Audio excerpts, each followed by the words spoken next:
For 3 years, Allison played the perfect first lady in a marriage that never gave her love back. Nolan handed her divorce papers, sneering at her background while his mother mocked her as barren and his pregnant mistress claimed her place. So Allison walked away. On the very day she left him, the royal family reclaimed her as their lost princess, crowned fortune, power, 3 terrifying brothers, and a handpicked royal consort now stood at her side. Her eldest brother, the world's most feared red arms dealer, pushed a black card across the table. Go on, spend whatever you like. Her second brother, the genius doctor-twirled, led a scalpel between his fingers. Tell me, sis, how many cuts do the ones who hurt you deserve? Her third brother, a global martial arts superstar, stormed into her ex-husband's lair. Who made my sister cry? Time to face the music. When her regretful ex begged for another chance, Allison only smiled. It was too late. She was no longer his wife. She was his worst mistake.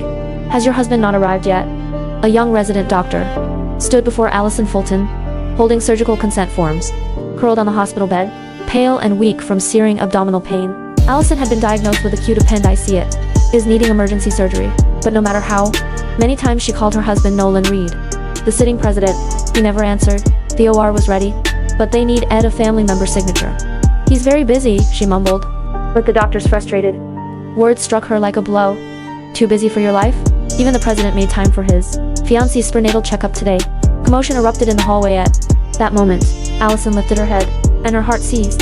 There was Nolan, tall in his crisp suit, surrounded by bodyguards, wheeling a delicate woman to her prenatal appointment. Holly Pearson, the wealthy heiress who doubly ed her in school. She heard his gentle voice through the door. Don't worry, Holly, I'm right here with you. Rage and heartbreak surged through her. She tried to stand to confront him, but crippling pain dropped her back onto the bed. Despair flooded her as she grabbed the doctor's sleeve.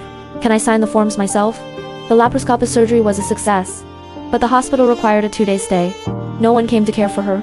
She lay awake, alone and in pain until 1:30 a.m. when her phone rang. It was Nolan. Allison, since when do you stay out all night? Throwing a tantrum because I didn't answer your calls? His voice was sharp with blame, no trace of concern. Can you be as sensible as Holly? Too weak to argue from her throbbing wound, she listened as he ordered her home immediately. No room for refusal. An hour later, she arrived at the presidential residence by taxi, to find Nolan waiting for her on the sofa. The first time in their 3-year marriage he'd stayed up for her. Why are you back so late? Where have you been? He snapped, before his gaze flicked to her pale face, a flicker of softness passing. Are you unwell? Allison didn't answer. Where was this care when she'd been dying on an operating table? Why did you call me back? He stared at her for a long moment, then slid a document across the table. Let's get a divorce.